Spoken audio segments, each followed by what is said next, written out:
Gas बहुत बनती है शरीर में, गैस खत्म करवा दीजिए। कोई ऐसे उपाय बताइए जिससे कि हमें गैस्ट्रिक इश्यूज खत्म हो जाए। तो इस वीडियो को ध्यान से सुनेंगे एंड तक। सब कुछ डिटेल में ब्रेक डाउन करके समझाया है जो बहुत काम आने वाला है आपको 100% गारंटेड। चलिए शुरू करते हैं।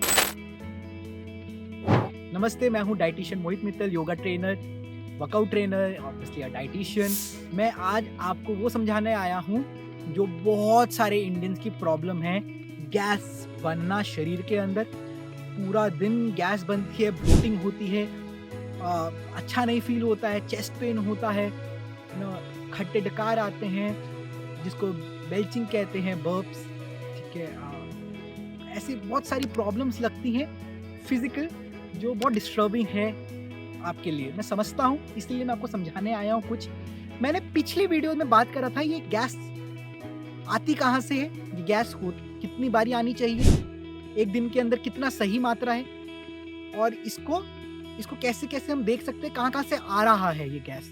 बट इस वीडियो में हम वो नहीं देखेंगे। इस वीडियो में हम नेक्स्ट टॉपिक पे जाएंगे, गैस को प्रिवेंट कैसे कर सकते हैं, तो गैस को हम ट्रीट कैसे कर सकते हैं वो देखेंगे। मैंने आपको बोला 14 से 25 बारी दिन के अंदर आपको गैस आ सकती है, वो नॉर्मल है, उसके लिए आपको टेंशन नहीं लेना। अभी उन लोगों के लिए वीडियो जिनको बहुत ज़्यादा गैस्ट्रिक प्रॉब्लम हो रही है, ध्यान से सुनिए। 4 प्रकार के सिम्टम्स हैं। अगर आपको गैस हो रहा है तो इन 4 में से आप देखिए कौन सा हो रहा है। आइदर बेल्चिंग, बहुत ज़्यादा डकार आने, बर्प्स आने, बेल्चिंग। वो क्यों होता है?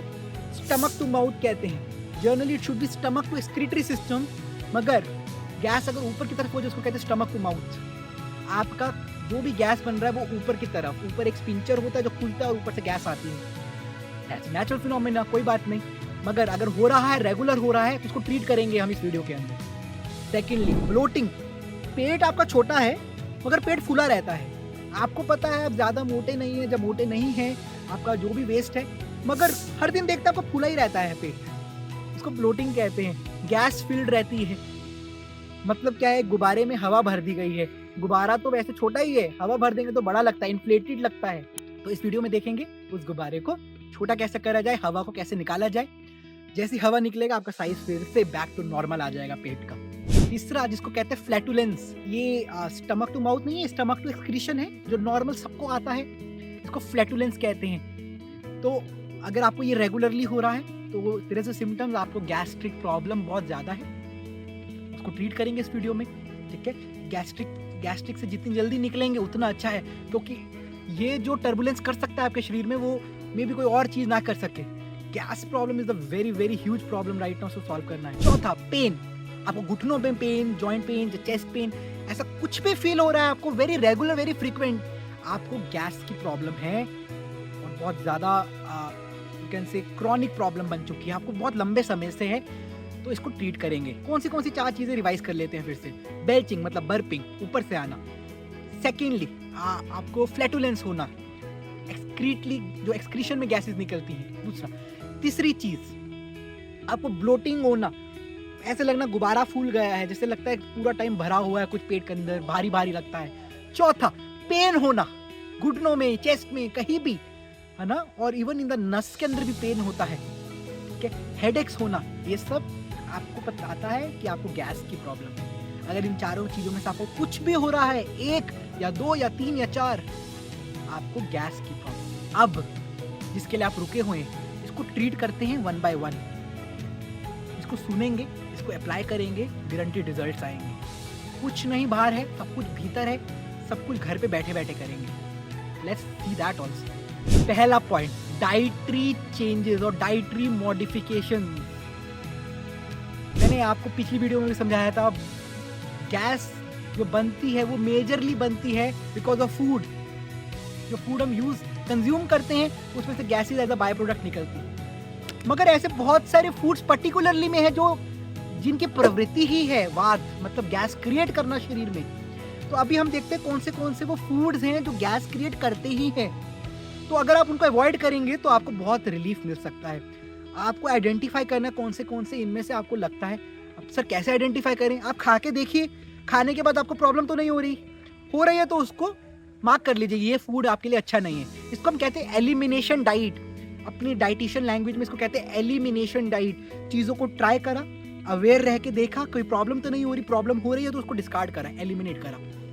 फूड्स, पहला पहले फूड की कैटेगरी में आते हैं कुछ फ्रूट्स, ऐसे फ्रूट्स जो गैस क्रिएट करते हैं बॉडी के अंदर। कौन से हैं वो? एंड एप्पल या apple juices, peach, pear and apple. याद रखेंगे 3 ऐसे फ्रूट्स हैं जिनसे गैस बनने की संभावना बढ़ जाती है। आप देखेंगे, आप केला खाते हैं, संतरा खाते हैं, आपको ज्यादा गैस्ट्रिक प्रॉब्लम कभी फील नहीं होगी क्योंकि उसकी प्रवृत्ति नहीं है। मगर एप्पल की या एप्पल जूसेस की या पीचेस की, इन सब की प्रवृत्ति है गैस क्रिएट करना, वात क्रिएट करना बॉडी में। तो अगर आपको और ऑल्टरनेटिव्स हैं फ्रूट्स के तो इनको आप छोड़ सकते हैं। दूसरी कैटेगरी आती है फूड्स में क्रूसीफेरस वेजिटेबल्स की, ब्रोकली, कॉलीफ्लावर, जिसको पत्ता गोभी, ये सब, कैबेज, ये सब क्रूसीफेरस में आते हैं। इनकी टेंडेंसी 100% है वात क्रिएट करना शरीर के अंदर। आपको पता है कि आपको गैस्ट्रिक इश्यूज है, फिर भी आप ये चीजें खा रहे हैं, तो वो वही बात है अपने पैर पे कुल्हाड़ी मारना। ठीक है, आओ बैल मुझे मारो, ये वही वाली बात है। आपको पता है, नॉलेज है, ये भी पता चल गया कौन सी चीज नहीं खानी, फिर भी खा रहे हैं, तो वो जस्टिफाइड नहीं है, उसको छोड़िए आज से। ठीक है, पत्ता गोभी, कैबेज, ब्रोकलीज, कॉलीफ्लावर्स, गोभी, ये सबको छोड़ना है अगर आपको बचना है, अगर आपको प्रॉब्लम है गैस्ट्रिक की। तीसरी कैटेगरी आती है लेग्यूम्स की। आप देखेंगे जितने भी राजमा, छोले, अगर ये सारी चीज़ों की प्रकृति है आपके शरीर में वात क्रिएट करना, गैस क्रिएट करना। आप इन चीज़ों का ऑल्टरनेटिव ढूंढ सकते हैं, बहुत सारे ऑल्टरनेटिव हैं इस दुनिया के अंदर, एक ही चीज़ नहीं है। मगर मैं आपको यहाँ पे ये समझा रहा हूँ किससे बन सकती है, बाकियों से भी बन सकती है, मगर इनकी टेंडेंसी तो बहुत हाईएस्ट है, तो अपनी डाइट से हटा दीजिए इन चीज़ों को। जैसे कि राजमा, छोले, चने, ये सारी चीज़ें गैस क्रिएट कर सकते हैं आपके शरीर में। बाकी 2 कैटेगरीज हैं इंटॉलरेंसेस की और डिजीज एलर्जीज की, एलर्जेंस एंड इंटॉलरेंस। तो बहुत सारे लोगों को लैक्टोस इंटॉलरेंस, बहुत सारे अलग अलग इंटॉलरेंसेस होती है फूड के प्रति, वो आपको जानना जरूरी है। किसी को दूध जिसमें लैक्टोस शुगर है उसकी इंटॉलरेंस है, तो उनको वो पचता नहीं। किसी को एलर्जी है, 5वीं कैटेगरी एलर्जेंस।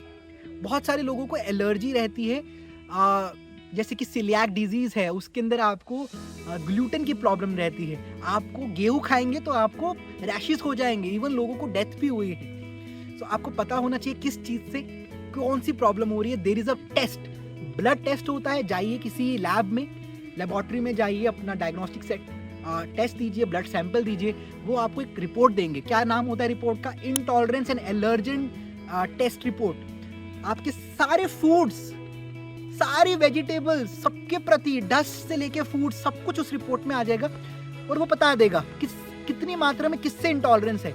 उसमें ऐसे 3 जोन्स हैं, जैसे हमारी रेड लाइट सिग्नल होता है, ग्रीन, ऑरेंज, रेड। ग्रीन मतलब 100% खा सकते हैं, कभी प्रॉब्लम नहीं करेगा आपको। ऑरेंज मतलब आने वाले समय में प्रॉब्लम कर सकता है, अभी तो नहीं कर रहा, आने वाले समय में कर सकता है। रेड मतलब ये छोड़ना है आपको, नहीं खाना, वरना गैस्ट्रिक प्रॉब्लम खत्म नहीं होगी, बढ़ जाएंगी आने वाले समय में। जैसे जैसे एज बढ़ेगी आपका डाइजेस्टिव सिस्टम स्लो होगा, आपकी इंटॉलरेंस, ये जो जिन चीज़ों से आपको प्रॉब्लम है, एलर्जी और इंटॉलरेंस, ये और डैमेजिंग होगा आपके इंटेस्टाइन के लिए। तो ये समझना बहुत ज़रूरी है। जाके आज कल के अंदर get your blood report for intolerance and allergen test done immediately. मैं आपको ये सारी कैटेगरीज क्यों बता रहा हूँ, आप ध्यान से देखेंगे सारी कैटेगरीज कार्बोहाइड्रेट की कैटेगरीज है। कार्बोहाइड्रेट ही है जो गैस क्रिएट करता है शरीर में, लार्ज इंटेस्टाइन में जाके वो टूटता है, बाय प्रोडक्ट में गैसेस बनाता है। सारे फ्रूट्स, लेग्यूम्स, ये लैक्टो शुगर्स, ये सब दालें, ये सारी कार्बोहाइड्रेट सोर्सेज हैं, है ना। ये क्रूसीफेरस वेजिटेबल्स, ये सब हाई कार्बोहाइड्रेट सोर्सेज हैं जो लार्ज इंटेस्टाइन में जाते हैं और गैस टर्बुलेंस क्रिएट करते हैं, फ्लैटुलेंस क्रिएट करते हैं। तो प्रॉब्लम कार्बोहाइड्रेट है, ठीक है। आपको अपने कार्बोहाइड्रेट पे ध्यान देना है। तो डाइटरी चेंज सबसे बड़ा आपके लिए क्या है? लो carbohydrate diet. You can increase your protein intake, you can increase even your fat intake. अपने कार्बोहाइड्रेट की कंजम्पशन को कम करिए। जर्नली मैं आप सबको रेकमेंड करता हूँ 50-30-20 ratio, very good ratio for a human, है ना। आरडीए तो कुछ और कहता है, वो कहता है 60 कार्ब्स, मगर मैं आपको एक प्रैक्टिकल बताऊंगा जो हम अपने क्लाइंट्स पे करते आ रहे हैं, वो है 50% कार्बोहाइड्रेट डाइट। 40 भी कर सकते हैं करना चाहे, मगर उसके लिए आपको डाइटिशियंस की मदद लेनी पड़ेगी। 50% कार्बोहाइड्रेट, 30% प्रोटीन, 20% फैट इस डाइट में होगा, तो आपको प्रॉब्लम बहुत कम हो जाएगी, ब्लोटिंग, फ्लैटुलेंस, चेस्ट पेन, ये बॉडी पेन्स की, ठीक है। तो जितनी कम कार्बोहाइड्रेट्स लेंगे इन चीज़ों से, और अच्छा आपके शरीर के लिए, और कम फ्लैटुलेंस होगा, और कम ब्लोटिंग होगा आपके शरीर में। याद रखिए, छोटी छोटी चीजें बहुत इंपॉर्टेंट डाइटरी मॉडिफिकेशंस हैं, डाइटरी एलिमिनेशंस हैं। Be aware about your what you eat. अब हम बात आते हैं दूसरे टॉपिक पे, इसका नेक्स्ट पार्ट पे चलते हैं, जो लोग निगलेक्ट करते हैं, क्योंकि हमको लगता है फूड ही सब कुछ है, मे बी 80% फूड है, मगर फूड को खाने का तरीका, फूड के खाने के तरीके के साथ आसपास का एनवायरनमेंट इम्पैक्ट करता है कि आपको फ्लैटुलेंस होगा या नहीं होगा, आपको बेल्चिंग होगा या नहीं होगा, आपको ब्लोटिंग होगा या नहीं होगा। उस पर जरा बात कर लेते हैं। तो अगर आपकी आदत है खाते खाते बोलने की, फूड मुंह में है और बोल बोल के खा रहे हैं, तो आपको मैंने पिछली वीडियो में भी समझाया है, जितने समय आपका मुंह खुलेगा उसमें गैस एंटर करेगी। हम नहीं चाहते खाते समय उस फूड पे गैस का इम्पैक्ट हो, उस गैस का कॉन्टैक्ट हो। तभी कहते हैं मुंह बंद करके खाइए। बहुत लोग पूरा मुंह खोल के खाते हैं, विच इज नॉट गुड। आप नहीं चाहते बाहर की हवा आपके फूड पे अटैक करे, फिर से गैस बनेगी, फिर बर्प्स आएंगे, बेल्चिंग होगा। बिना मतलब से आप ये अवॉइडेबल चीज़ों को अवॉइड कर सकते हैं। ध्यान रखिए, तो ज़्यादा बातें नहीं करनी, शांति से खाना खाना है। दूसरी बहुत इंपॉर्टेंट चीज़, लोग आजकल मैंने देखा हर जगह खड़ के खाना खाते हैं। पहले ज़माने में ऐसा नहीं होता था। आप अगर खड़ के खाना खाते हैं तो आपकी body is in stress state. कितनी बारी मैं आपको सबको बोल चुका हूँ कि स्ट्रेस इंड्यूसेस फ्लैटुलेंस या स्ट्रेस इंड्यूसेस गैस्ट्रिक प्रॉब्लम, क्योंकि आपकी बॉडी खड़ी है, आपकी बॉडी को सिग्नल मिलता है you are not in a rest state. खड़ना is not a rest state, बैठना is a rest state, sleeping is a rest state. तभी बोला जाता है दोपहर को खा के सो जाइए, ठीक है, रेस्ट करिए, योग निद्रा चलाइए और लेट जाइए थोड़ी देर के लिए, 20 मिनट के लिए।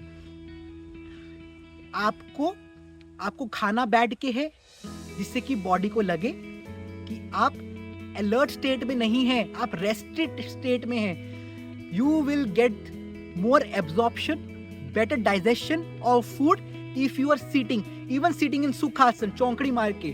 That is the highest form of rested state. मतलब आप बिल्कुल मुक्त होके खाना खा रहे हैं, शांति से खाना खा रहे हैं। जो लोग खड़ के खाना खाते हैं, आप खुद से ऑब्जर्व कर लेंगे, उनको गैस की प्रॉब्लम बनती ही बनती है।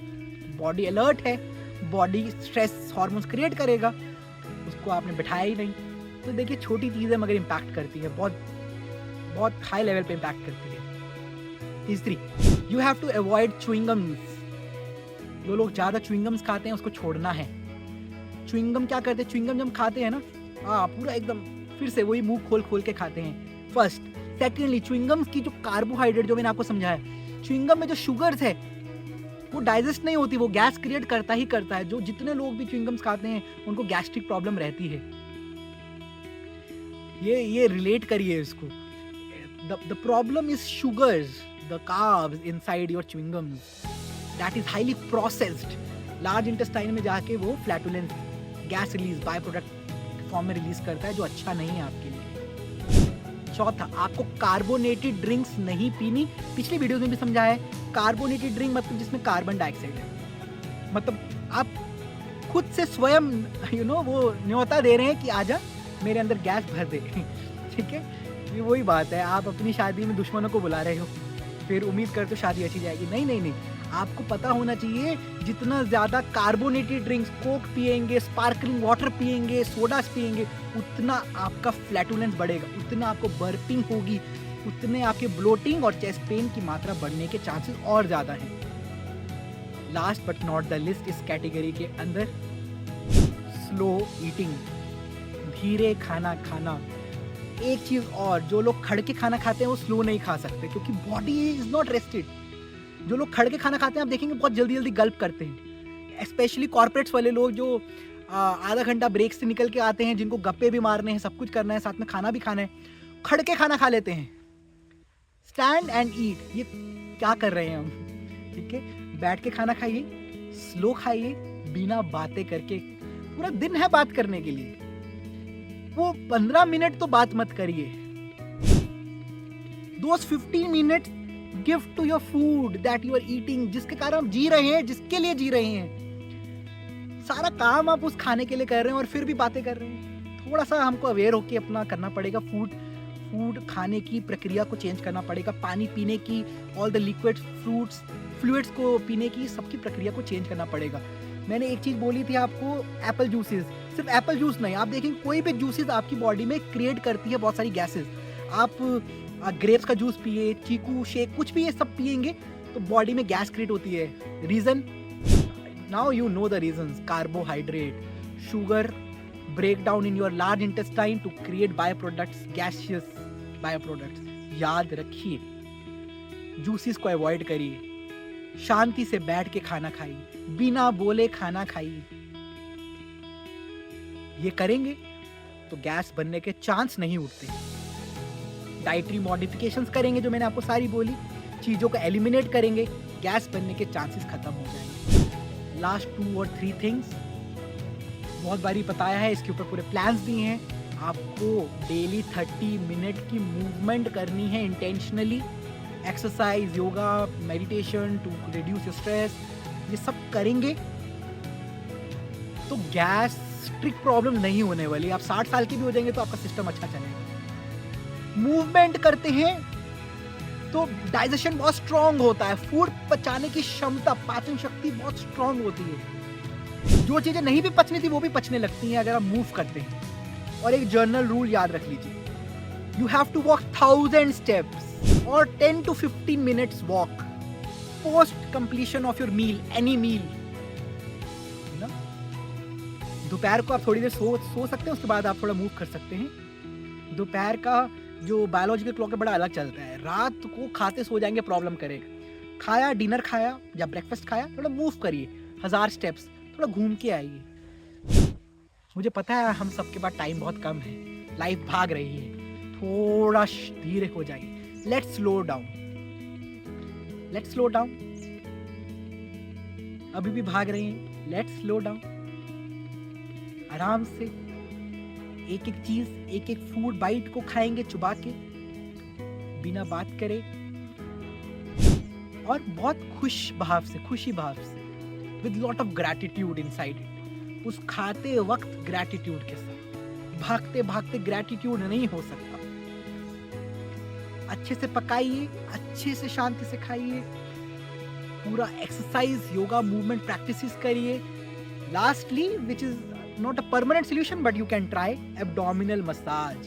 थोड़ा पैसा लगाइए, बाकी चीजें नहीं कर सकते कोई बात नहीं।